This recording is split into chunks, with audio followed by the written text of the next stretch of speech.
Welcome to the deep dive. Today we're getting into something huge, the changing world order. Yeah, it's a big one.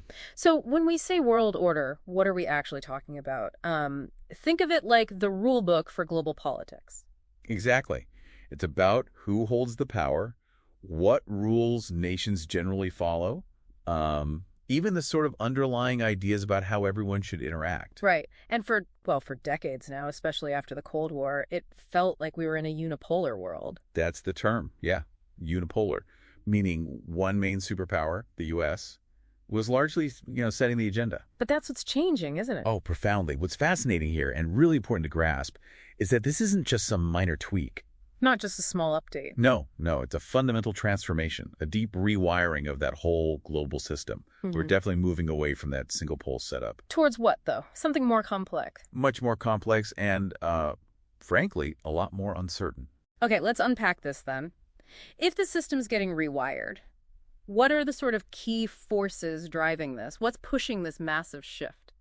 Well, one of the biggest drivers, you can't ignore it, is the rise of new powers. China, India, those are the obvious ones. Absolutely. China and India are central, gaining huge economic and military strength.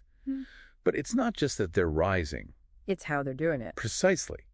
They're challenging the basic assumptions of the old order.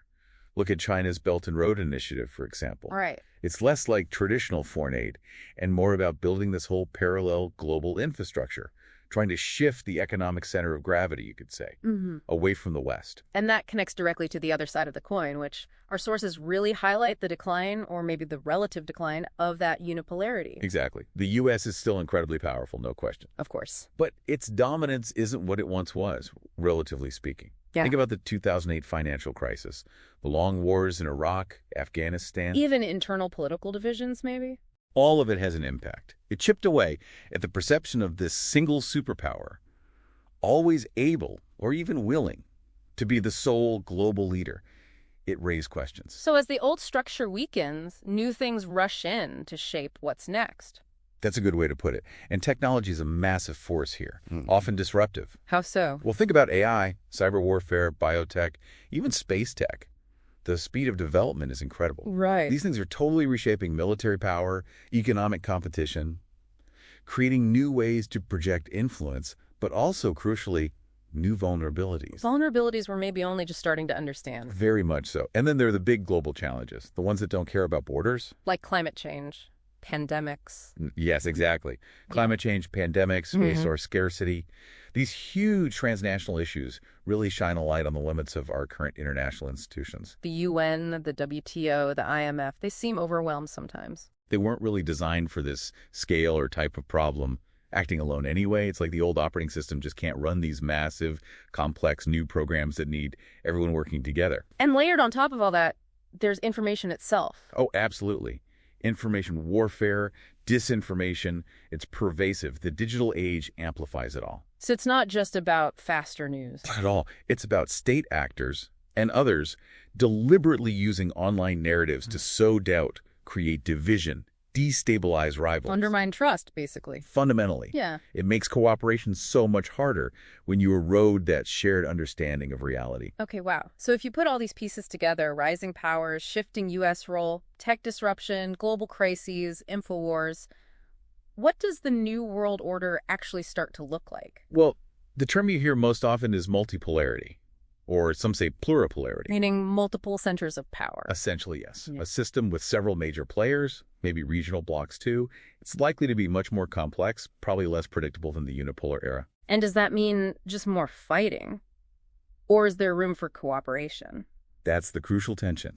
It's likely to be characterized by both increased competition and cooperation, often simultaneously. How does that work?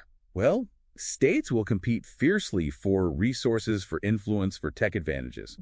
But they'll also absolutely need to collaborate on those shared threats: climate, health, economic stability. It's a really tricky balancing act. A dangerous one, maybe. Is there a risk the competition just takes over? There's always that risk, which highlights why those existing international institutions we mentioned. The UN, WTO. Yeah, they're going to need serious reform if they want to stay relevant and effective in this much messier world. And what about individual countries? How do they navigate this? They have to adapt. Big time. Foreign policies need rethinking, economic strategies need adjusting, defense postures too. So maybe diversifying alliances, not putting all your eggs in one basket. That's definitely part of it. Building resilience at home, investing strategically in critical technologies. It's all about being agile, being able to maneuver in this shifting landscape. It really underscores why understanding these fundamental shifts, this whole global rewiring, is just so crucial for anyone trying to make sense of the 21st century. Absolutely. It's complex, it's dynamic, and staying informed is probably your best tool. So to wrap up, we're moving away from one main power center. Towards a much more distributed, more dynamic global system. And, it's worth thinking about this transition. It creates real opportunities, maybe for more collaboration on shared problems, but also definitely heightened risks of conflict and competition. A final thought for everyone listening then. Yeah, maybe consider this. In this emerging world, with power spread out more widely, what role do you think global governance, those international rules and institutions, should play in trying to balance competition and cooperation? Where should that balance lie going forward?